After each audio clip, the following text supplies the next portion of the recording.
In the year 3247 before the Human War, the Aegis Alliance stood as the undisputed sovereign of the galaxy's outer rim.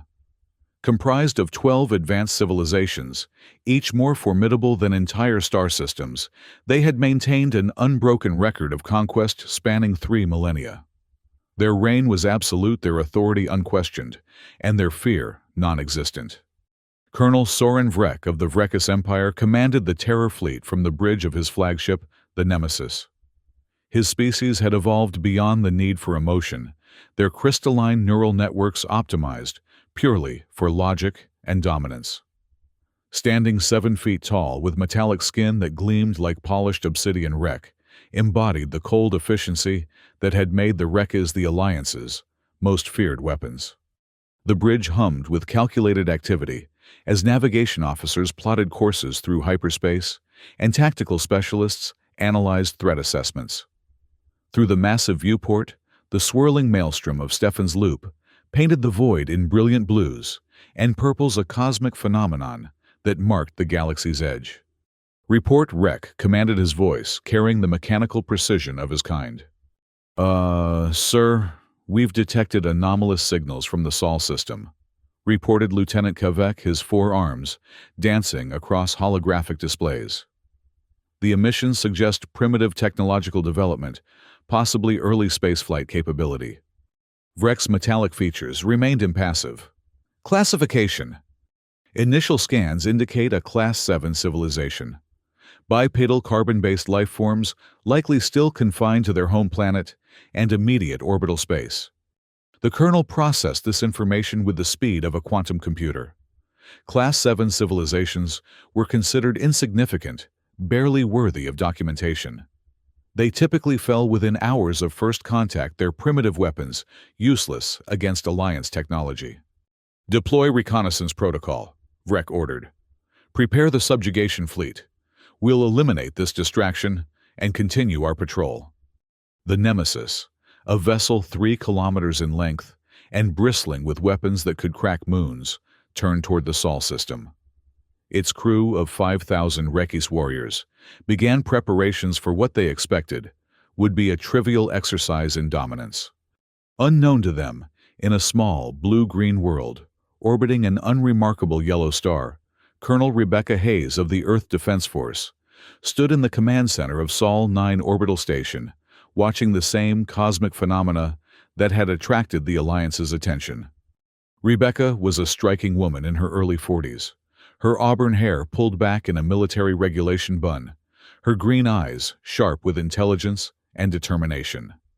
She had spent 15 years defending humanity's expanding presence in the solar system, but had never faced anything beyond the occasional asteroid pirates or mining disputes. "Colonel, we're picking up massive energy signatures approaching from the galactic rim," reported Lieutenant Maya Ortiz, Earth's finest pilot and the station's tactical officer. Her fingers flew across the holographic interface, pulling up sensor data that made her face pale. Rebecca leaned over Maya's shoulder, studying the readings. "Size: approximately 3 kilometers in length, sir. Energy output: Colonel, this is beyond anything in our databases. The signatures don't match any known human technology." Dr. Arjun Patel, the station's chief scientist and Rebecca's most trusted advisor, joined them at the console. His dark eyes widened as he processed the data. "Colonel, if these readings are accurate, we're looking at technology centuries ahead of ours. The energy patterns suggest some form of exotic matter manipulation." Rebecca felt a chill run down her spine, but her voice remained steady. "Time to intercept?" "At current velocity, approximately 6 hours, Maya replied. "Send word to Earth Command immediately, full priority, and begin evacuating non-essential personnel from all orbital installations." Rebecca turned to Dr. Patel. "Arjun, I need options. What do we have that might level the playing field?" Dr. Patel was already pulling up his research files. "The bioadaptive armor project is still experimental, but the preliminary results are promising. The organic computational matrices can adapt to unknown energy types in real time." "How long to implement?" "With emergency protocols, perhaps 4 hours to outfit our fighter squadrons and key personnel." Rebecca nodded grimly. Do it. And Maya prepped the orbital defense platforms. If we're going to make a stand, we'll make it count. As the human defenders scrambled to prepare for an encounter, they couldn't fully comprehend. The Nemesis continued its inexorable approach. In his private chambers, Colonel Vrek reviewed tactical data from the Alliance's previous conquests. Each engagement followed the same pattern: overwhelming display of force, brief resistance, total surrender, or annihilation.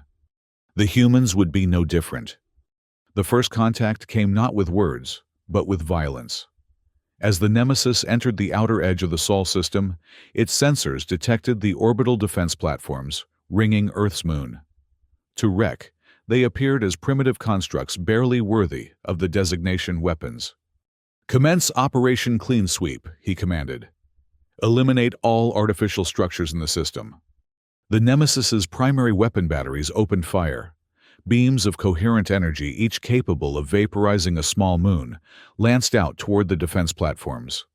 The expected result was instant vaporization. Instead, something impossible happened. The beams struck shimmering barriers that appeared around each platform, energy fields that pulsed with an organic, almost living quality. The alien weapon's energy was absorbed, channeled, and somehow redistributed harmlessly into space. On the Nemesis bridge, alarm klaxons sounded for the first time in Vrek's memory. "Report," he barked. "Sir, the energy discharges have been neutralized. The primitive structures remain intact." Vrek's metallic features shifted slightly, the closest his kind could come to displaying surprise. Analysis: "Unknown, sir. The defensive screens appear to be organic in nature, some form of biotechnological hybrid. They're adapting to our weapons frequencies in real time." For the first time in 3 centuries, Vrek felt something approaching uncertainty. It was quickly suppressed, replaced by cold calculation. "Deploy Terror Wing 47. Drone fighters full assault pattern. Overwhelm their defenses." From the Nemesis's vast hangar bays, 1,000 unmanned fighters screamed forth, each the size of a small shuttle, and armed with laser arrays that could cut through mountain ranges. They moved in perfect formation, their artificial intelligences coordinating attacks with microsecond precision. In the Sol 9 command center, Rebecca watched the approaching swarm on her displays. "Maya, you're up." Maya Ortiz had been born to fly. Even as a child, she had dreamed of dancing between the stars, and now, facing impossible odds, she felt more alive than ever. She ran to her fighter, its hull gleaming with the same organic shielding that protected the orbital platforms. The bioadaptive armor was Dr. Patel's masterpiece, a fusion of human engineering and genetically modified organisms that could process and adapt to virtually any energy type. The suit interfaced directly with the pilot's nervous system, creating a symbiotic relationship between human intuition and biological adaptation. As Maya's fighter launched, followed by Earth's small but elite squadron of pilots, she felt the armor's organic components awakening, syncing with her thoughts and reflexes. The sensation was indescribable, like gaining a new sense she never knew she was missing.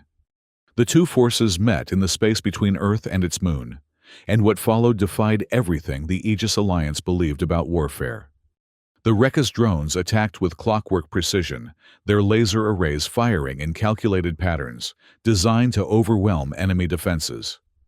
But the human fighters moved like living things, their bio-armor, adapting to each attack, learning, evolving. What should have been a massacre became a dogfight. Maya corkscrewed through a formation of 6 drones, her fighter's organic shielding rippling like water, as laser fire washed over it harmlessly. With each attack, the drones made her armor grew more resistant, its biological components literally evolving countermeasures in real time. "This is impossible," hissed the tactical officer aboard the Nemesis. "The Primitive's technology is adapting faster than our targeting systems can compensate." Vrek watched the battle unfold with growing unease. His drones, each worth more than small planets' annual output, were being outmaneuvered by fighters that shouldn't have been able to survive first contact with Alliance weaponry. "Focus all fire on the largest orbital station," he commanded. "Eliminate their command structure." The Nemesis turned its full attention to Sol 9, its massive weapons arrays converging on the station. The energy blast that followed could have shattered continents. Rebecca felt the station shake as the organic shield struggled to absorb the unprecedented assault. Around her, consoles exploded in showers of sparks as the bio-armor's limits were tested. Through the chaos, she remained calm, her training taking over. "Dr. Patel, can our defenses hold?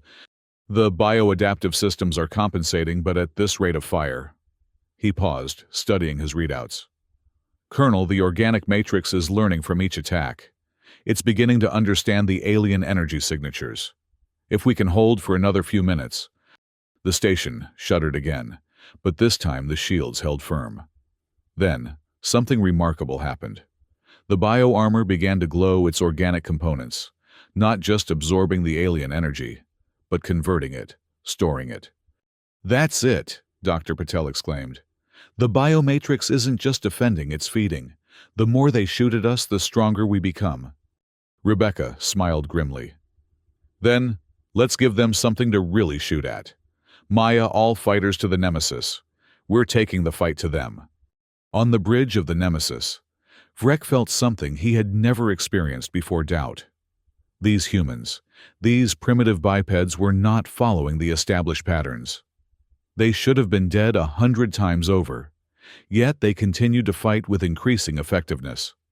"Sir," reported his sensor officer, "the human fighters are approaching our position." "Impossible, our point defenses will—" His words were cut off as Maya's fighter, now glowing with absorbed alien energy, punched through the Nemesis's defensive screens as if they were made of paper. Her bio-armor had spent an hour learning the frequency patterns of Reka's technology, and now nothing they could throw at her had any effect. The human fighter squadron followed in her wake, threading through the massive ship's defenses, like ghosts.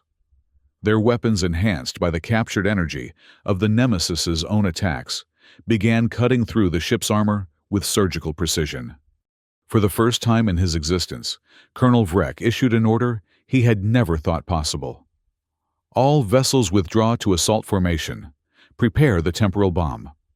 The temporal bomb was the Alliance's ultimate weapon, a device that could bend space-time itself, creating localized distortions that would erase everything within a light-second radius from existence, not just destroying it, but removing it from the timeline entirely. As the Nemesis's escort ships moved into position, Rebecca received word from Earth Command. The news was grim. The alien fleet was preparing something that their sensors couldn't fully analyze, but the energy readings suggested a weapon of unprecedented destructive power. "We need to stop whatever they're doing," Rebecca told Dr. Patel. "Ideas!" The scientist's eyes were bright with desperate inspiration. If their technology operates on the same principles as their weapons, the bio-armor might be able to interface with their systems directly. But someone would have to get aboard their ship. Rebecca didn't hesitate. "Maya, dock with the Nemesis. Dr. Patel and I are going aboard." "Colonel, that's suicide. That ship has 5,000 alien warriors. And they've never faced humans before. We have one advantage: they don't expect we adapt." The docking was a miracle of piloting skill and bioadaptive technology. Maya's fighter, its armor, now fully attuned to Reka's energy patterns, simply phase-shifted through the Nemesis's hull, creating a temporary breach that sealed itself behind them. Rebecca and Dr. Patel, wearing bio-armor suits that hummed with captured alien energy, stepped onto an enemy vessel deep in space. The corridors of the Nemesis were vast and cold, designed for beings larger and fundamentally different from humans. But the bio-armor adapted, interfacing with the ship's systems, learning its layout through direct technological osmosis. They moved through the ship like spirits, the bio-armor making them nearly invisible to Reka's sensors. When they encountered patrols, the organic technology seemed to bend light around them, rendering them effectively invisible to eyes that saw only in predetermined spectra. As they neared the ship's core, where the temporal bomb was being prepared, they encountered their first real resistance. A squad of Reka's warriors, each armed with weapons that had conquered worlds, stood guard before the final passage. The battle was unlike anything either side had ever experienced. The Rekis fought with cold precision, their weapons carving through metal bulkheads like butter. But Rebecca and Dr. Patel moved with fluidity. Their enemies couldn't predict their bio-armor, adapting to each attack pattern, learning not just how to defend, but how to retaliate. Dr. Patel's suit had absorbed so much Rekis technology that it began to manifest new capabilities, weapons that fired converted alien energy back at their creator's defensive fields that turned the enemy's own force against them. But it was Rebecca who reached the bomb chamber first, her armor now resembling something alive, rather than worn its organic components, pulsing with bioluminescent patterns that seemed to communicate directly with the Nemesis's systems. Inside the chamber, she found Colonel Vrek himself, standing before a device that hummed with the power to rewrite reality. The temporal bomb was beautiful in its horror, a crystalline structure that seemed to exist partially outside normal space. "You cannot stop this," Vrek said, his voice carrying harmonics that the bio-armor automatically translated. "This device will erase your entire system from time itself. You will never have existed." Rebecca stepped forward, her suit's organic components reaching out toward the bomb's control systems. "Maybe. But first it has to learn what we are." What happened next would be debated by xenobiologists for centuries. Rebecca's bio-armor didn't just interface with the bomb, it infected it. The organic technology spread through the temporal weapon's crystalline matrix like wildfire, not destroying it, but converting it, teaching it. The bomb learned what humans were. It learned about adaptation, about survival, against impossible odds, about the refusal to accept defeat, even when facing extinction. And in learning these things, it changed. Instead of erasing the Sol system, from time the bomb turned its reality-warping power on itself and the Rekis fleet. The temporal distortion that should have annihilated Earth instead pulled the Nemesis and its escort vessels into a pocket dimension, trapping them in a loop of their own making. When the light faded, the Rekis fleet found itself intact, but stranded, their weapons useless, their ship's systems gradually being converted by the spreading bioadaptive technology that Rebecca's suit had introduced. Colonel Vrek stood before Rebecca in his own command chamber, and for the first time in his species' history, of Rekis felt fear. Not fear of death, they had conquered that long ago, but fear of the unknown, of a universe that could produce beings like these humans. "What are you?" he asked, his metallic voice carrying notes of wonder that violated every principle of Rekis existence. Rebecca removed her helmet, revealing her human face to the alien commander. "We're exactly what you see. We adapt, we learn, we survive. And when someone threatens our home, we become whatever we need to be to protect it." The aftermath of the battle rippled through the Aegis Alliance like a shockwave. For the first time in 3 millennia, one of their fleets had not just been defeated, but fundamentally changed. The survivors of the Nemesis, infected with bioadaptive technology that refused to leave their systems, began to experience things no Rekis had ever felt: curiosity, empathy, even something approaching humor. Colonel Vrek, now held at Sol Prime Reconciliation Station, spent his days trying to understand the humans who had defeated him. The bio-armor had affected him in ways he couldn't quantify. Sometimes, watching Earth spin slowly beneath the station's observation deck, he experienced something his species had no word for: beauty. The Aegis Alliance, faced with the inexplicable defeat of their most feared warriors, sent ambassadors rather than more fleets. The humans, it seemed, were not just another primitive species to be conquered. They were something new, something that challenged the very foundations of Alliance philosophy.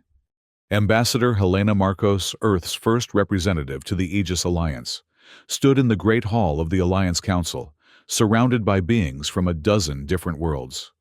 Some were energy beings that existed as pure thought, others were hive minds spanning entire planets. All were vastly more advanced than humanity. Yet they regarded her with something that hadn't existed in their civilizations for countless years: respect tinged with wariness. The humans will be granted full membership in the Aegis Alliance. announced the Council Prime, a being of crystallized starlight, whose voice resonated across multiple dimensions. Their technology and perspective may prove valuable. As Earth took its place among the galaxy's great powers, Rebecca Hayes returned to Sol 9, now rebuilt and enhanced with bioadaptive technology that had been refined through contact with dozens of alien systems. She stood in her office looking out at the stars with new eyes. Dr. Patel joined her, his own appearance subtly changed by prolonged contact with the bioarmor. There was something more vital about him now, as if the technology had optimized not just his capabilities, but his very essence. "Do you think we did the right thing?" he asked. Rebecca considered the question. Humanity now stood among the stars as equals to civilizations millions of years old. The bioadaptive technology had spread throughout human space, changing not just their tools, but their perspectives. They were no longer quite the same species that had first faced the ruckus. "We survived," she said finally. "We protected our home, and we proved that even the mightiest can be brought low by determination and adaptability. Whether that's right or wrong, I suppose history will decide." On Sol Prime Station, Vrek watched the same stars from his comfortable confinement. The bioarmor had changed him profoundly. He could still access his logical processes, still plan and calculate with reckless precision. But now, he also wondered what lay beyond the next star, felt curiosity about human art and literature, and sometimes even laughed at the absurdity of his situation. A human guard, unnecessary now, but maintained for protocol, brought him his daily meal. The young soldier paused at the cell's threshold. "Colonel Vrek, I've been ordered to ask if you'd be willing to participate in our cultural exchange program. There's a group of Earth artists who want to collaborate with Alliance representatives on a new form of expression that blends multiple species' perspectives." Vrek considered the request with both cold reckless logic and newly awakened human curiosity. The idea was unprecedented, possibly dangerous to established order, and absolutely fascinating. "I accept," he said, and was surprised to realize he was looking forward to the experience. The war that had lasted less than a day had changed both species forever. The Aegis Alliance, which had always maintained order through fear and overwhelming force, now faced a universe where adaptation and creativity could triumph over pure power. And humanity, having proven themselves capable of standing against the galaxy's mightiest civilization, began to explore their new role as shepherds of innovation and change among the stars. In the depths of space, where the bioadaptive technology continued to evolve and spread, carried by ships and beings touched by its influence, something new was emerging. Neither purely human nor alien, but a synthesis of both, a evolution that suggested the universe itself was learning to adapt. The Aegis Alliance had ruled through fear for 3,000 years. Now, for the first time, they were learning something humans had always known, that the greatest strength comes not from the absence of fear, but from the courage to face it, learn from it, and grow beyond it. Years passed. The bioadaptive technology continued to evolve, creating new forms of art, communication, and understanding between species. Worlds that had been locked in their ways for millennia began to change their people, reaching out across the void with new curiosity and wonder. Colonel Rebecca Hayes, now Admiral Hayes and commander of the Sol Defense Force, stood once again on the observation deck of Sol 9. The station had grown into a massive complex, a hub of interspecies cooperation and learning. Ships from dozens of worlds docked daily, their crews eager to experience what the humans called adaptive harmony. Maya Ortiz, now a general and head of the Alliance's new Adaptive Defense Initiative, joined her there. Both women showed the subtle changes that prolonged contact with bioadaptive technology brought: enhanced reflexes, improved pattern recognition, and an almost intuitive understanding of how different technologies interfaced. "The latest reports from the Outer Rim are remarkable," Maya said, scrolling through data on a tablet that seemed to be part organic, part quantum processor. "The hegemony of Zarthul has requested human advisors to help them implement bioadaptive agricultural systems. The Crystalline Collective wants to establish a joint research station. Rebecca nodded, but her attention was focused on something else. Through the viewport, she could see Earth, not just Earth, but a Earth transformed. The planet still looked blue and green from space, but now it sparkled with the light of orbital habitats that moved like living things following patterns that seemed almost organic in their complexity. "Sometimes I wonder if we won the war, or if the war won us," she mused. Maya laughed, a sound that carried harmonics. Her human throat shouldn't have been able to produce another gift of the bioadaptive technology. "Does it matter?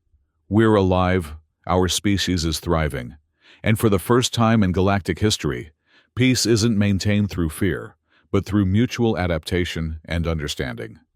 In the depths of the station, in laboratories that blended human intuition with alien logic, Dr. Patel, now bearing the title of Chief Evolutionary Scientist for the Alliance Council, worked on projects that would have been pure fantasy just years before. His latest research involved using bioadaptive technology to facilitate communication between beings whose thought processes were so different that first contact had previously been impossible. One of his current projects involved establishing dialogue with the void swimmers entities that existed in the space between dimensions and had previously been thought to be natural phenomena rather than intelligent life. The bioadaptive interface he had developed was learning to translate thoughts that existed outside normal space-time into concepts other beings could understand. Another successful contact, his assistant, a hybrid being whose species had voluntarily integrated bioadaptive technology into their genetics, reported. The void swimmers are interested in sharing their understanding of transdimensional physics in exchange for concepts of individual identity and artistic expression. Dr. Patel smiled, noting how his own thoughts now processed information in ways that seemed more intuitive, more creative than pure human cognition. The bioadaptive technology hadn't replaced human intelligence. It had enhanced it, adding new layers of processing and understanding that made him better at being human, not something else. On Sol Prime Station, Vrek's quarters had been expanded into a full cultural center, where he worked with beings from across the galaxy to create new forms of expression. His latest project was a symphony that incorporated the mathematical harmonics of Vrek's logic, the emotional resonance of human music, and the quantum fluctuations that the Crystalline Collective used for communication. The first performance had reduced several species to tears, or their equivalent, while simultaneously triggering rapid technological innovations in 3 others. It was the Alliance Council declared the most significant cultural achievement in galactic history. Vrek still wore bioadaptive technology, but it had evolved far beyond its original form. What had once been Rebecca's armor had become something more like a symbiotic organism, learning continuously from its environment and adapting not just to threats, but to opportunities for growth and connection. One day, as he worked on a new piece that incorporated visual, auditory, and quantum sensory elements, he received an unexpected visitor. Rebecca Hayes, now in her 60s, but looking barely 40, thanks to the bioadaptive modifications that had slowed her aging, stood in the doorway of his studio. The two regarded each other with a complex understanding of former enemies who had become something approaching friends. "Admiral Hayes," Vrek said, his voice now carrying warmth that would have horrified his younger self. "I wasn't expecting you." "I make it a point to visit old adversaries," Rebecca replied, stepping into the studio and examining the works in progress. "How are you adapting?"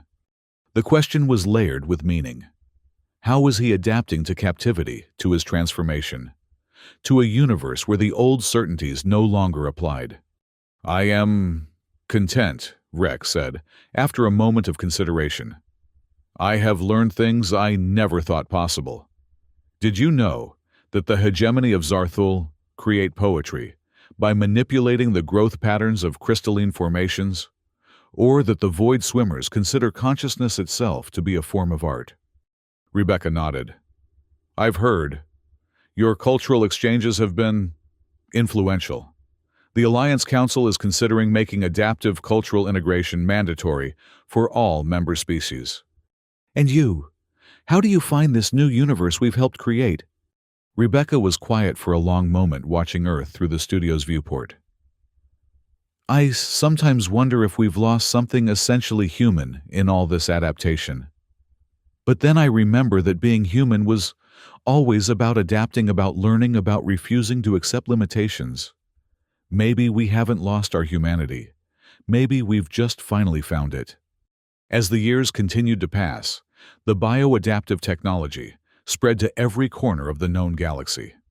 It didn't convert or conquer, it offered possibilities.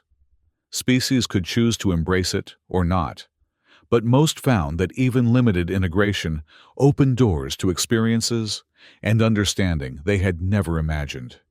The Aegis Alliance evolved from a military hegemony to something unprecedented, a voluntary confederation of worlds united not by fear or force, but by shared curiosity and the desire to explore what different forms of consciousness could achieve together. War did not disappear.